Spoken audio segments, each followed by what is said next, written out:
Déjà, merci à Marc pour nous faire intervenir.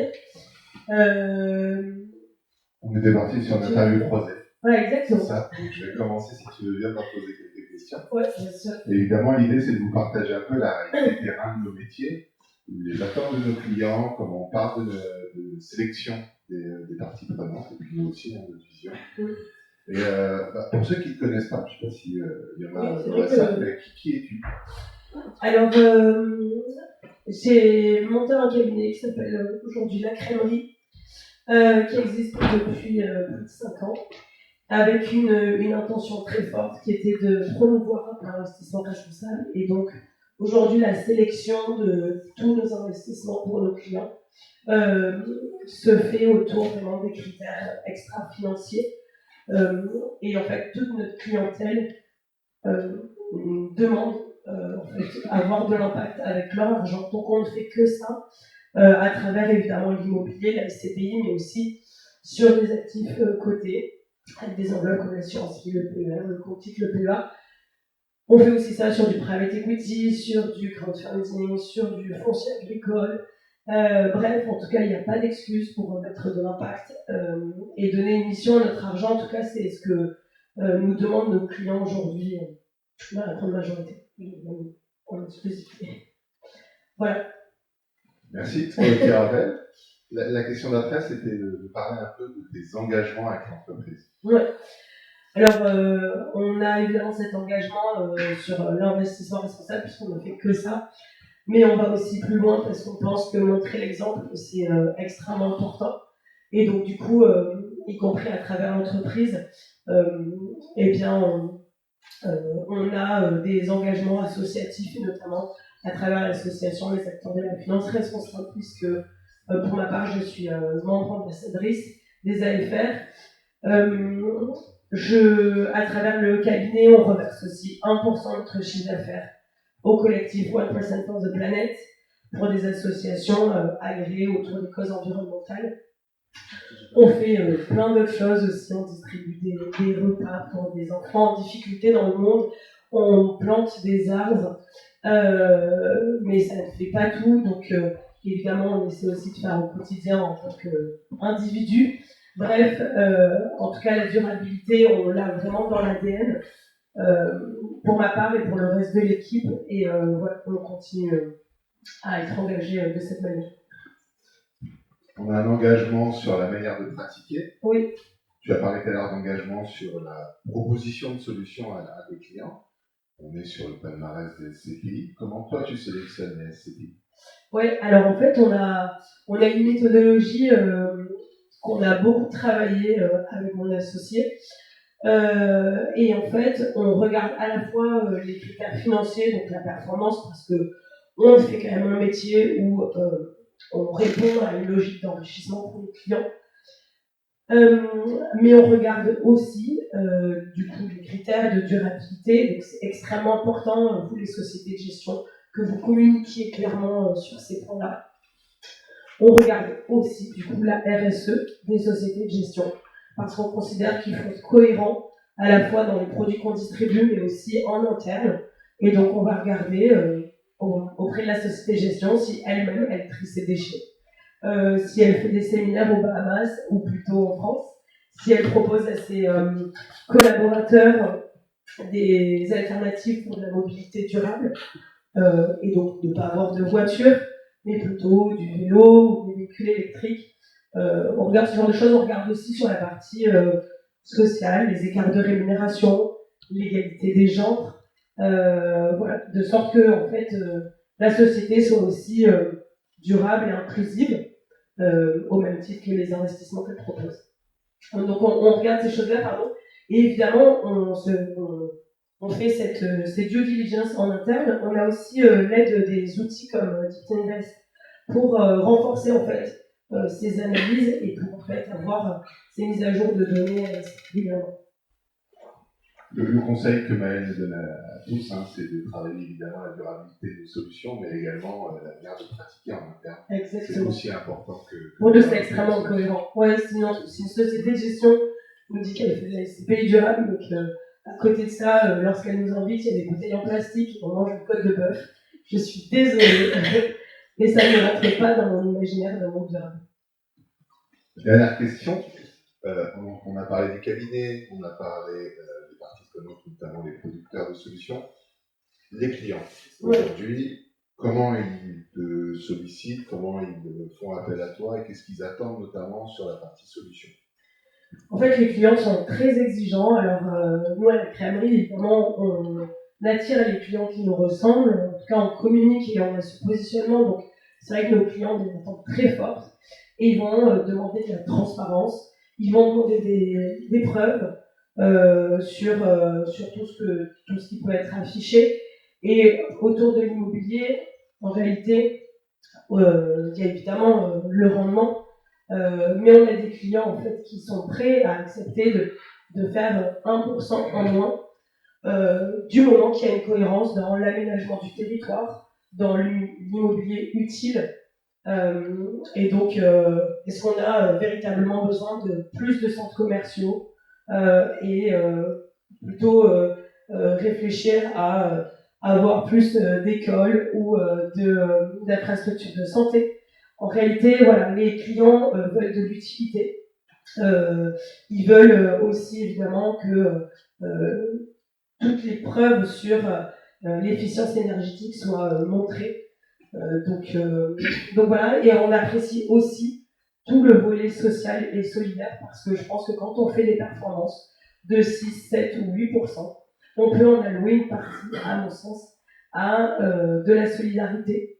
Parce que la solidarité, il y a des activités qui se financeront par la solidarité, qui ont besoin d'argent, de subventions, mais aussi d'argent privé. Donc voilà, nos clients apprécient en tout cas vraiment ces démarches-là. Super, merci pour tes réponses. Très clair, et que je partage évidemment. Oui. Ce que tu partages. Effectivement, Simon, toi, du coup, ça fait un moment qu'on se connaît, puisqu'on est au sein d'un même collectif avec les AFR. Tu as été membre ambassadeur, puis vice-président des AFR. Et là, tu animes en particulier le collectif Finance Responsable. Est-ce que tu peux en dire un petit peu plus à l'audience, parce qu'on est quand même plus de 60 membres CGP dans ce collectif animé par les mêmes valeurs. Le collectif Finance Responsable, comme l'a dit Maëlle, c'est le nom qu'on a souhaité donner au regroupement assez important que nous avons au sein des AFR de distributeurs conseillers en investissement. On leur a donné une identité propre pour pouvoir avoir aussi plus d'impact et leur porter un peu plus de solutions d'accompagnement. À l'origine, on n'est même pas une petite dizaine. On discute sur WhatsApp, on se rend compte qu'en fait, on n'est pas si isolé que ça dans notre volonté d'avoir de la durabilité dans nos métiers. Et puis on partage beaucoup. Mais on partage surtout sur la réglementation, sur des stratégies de développement, sur la sélection d'intervenants, etc. Et puis on s'organise de manière assez naturelle, on coopère beaucoup. Et puis on devient, alors tu as dit 60, c'est peut-être 70, voilà, oui. 70. Et on a une augmentation du nombre de candidatures, si on peut appeler ça comme ça, qui fait qu'aujourd'hui, on a décidé de s'appeler Collectif Finance Responsable. Donc, le collectif est là pour apporter des solutions aux différents CGP et family office. La nouveauté aussi de ces dernières années, c'est qu'on a de plus en plus de family office qui nous rejoignent, qui sont un peu isolés aujourd'hui par rapport à la complexité qui est la leur, notamment sur comment je peux devenir un acteur plus engagé, un acteur sociétal, un acteur durable. Et comment est-ce que tu peux nous dire comment ça s'organise concrètement en réalité, ces 70 membres? Moi, je sais évidemment comment on fonctionne, mais est-ce que tu peux nous dire un peu plus en détail, voilà, les échanges qu'on peut avoir, les réunions? Il y a une réunion par mois qui n'est pas obligatoire, et cette réunion, en fait, est l'occasion de présenter un intervenant qui va proposer une solution, évidemment en lien avec nos engagements, c'est-à-dire des solutions qui ont une portée au niveau des ODD, des objectifs de développement durable, et puis aussi des intervenants, comme l'a rappelé Maëlle, qui, au-delà du produit qu'ils fabriquent, ont des engagements forts en interne. Volontairement, c'est un intervenant par réunion, il se présente, on pose des questions, puis après, l'idée c'est qu'on tous on échange les uns les autres pour savoir est-ce qu'on a déjà bossé avec cet intervenant, est-ce qu'on est satisfait de son accompagnement, etc. Ça, c'est, on va dire, la réunion qui est figée le premier mardi du mois. Mais à côté de ça, vous avez des groupes de discussion, puis vous avez des groupes de travail qui se font. Parce que quelqu'un va lancer une idée, puis un autre va dire, mais ça c'est génial, j'ai besoin de ça, moi aussi j'ai besoin de ça. Et c'est un peu la force du réseau des AFR dans sa globalité, c'est que vous avez des experts du monde de la finance sur à peu près toutes les thématiques de la finance, qui viennent comme ça, au fur et à mesure des besoins, créer des groupes de travail pour avancer sur des sujets.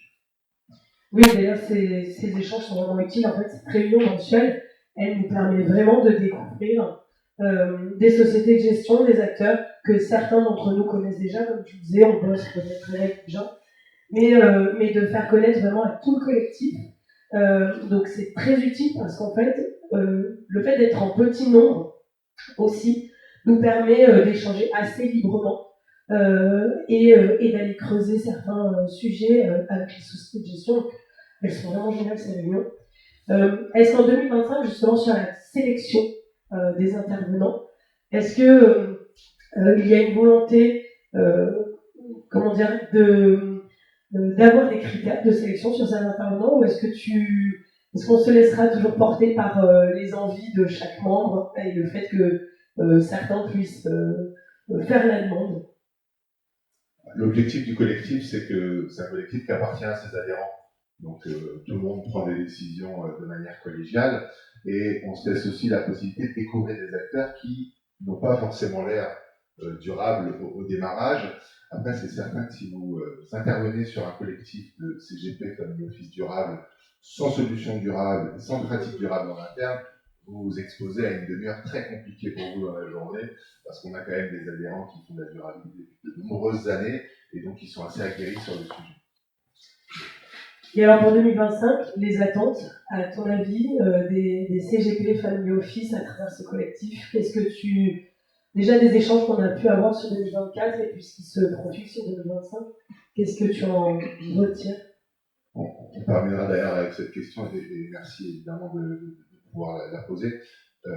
Aujourd'hui, on a au niveau du métier des CGP Family Office qui rejoignent le collectif une attente pour certains de faire partie de quelque chose qui les dépasse et qui vont pouvoir co-construire quelque chose qui va changer fondamentalement le monde de la finance, parce que l'objectif c'est de faire de la finance responsable une norme. Tu fais partie de ces personnes-là aujourd'hui. Puis il y a aussi, et de plus en plus, de CGP Family Office qui ont bien compris qu'il fallait changer quelque chose, mais qui ne savent pas par où commencer. Et donc, ils nous rejoignent pour monter en compétences, pour justement avoir des pratiques à mettre en place et se rendre compte qu'au final, c'est pas si compliqué que ça. Au niveau des clients, des CGP Family Office, c'est vrai que comme on a fait un groupe assez conséquent, on est capable aujourd'hui de vous partager quelles sont les attentes des clients des CGP Family Office. On a, comme tu l'as dit, de plus en plus de clients qui sont dans l'attente d'avoir des choses qui leur ressemblent.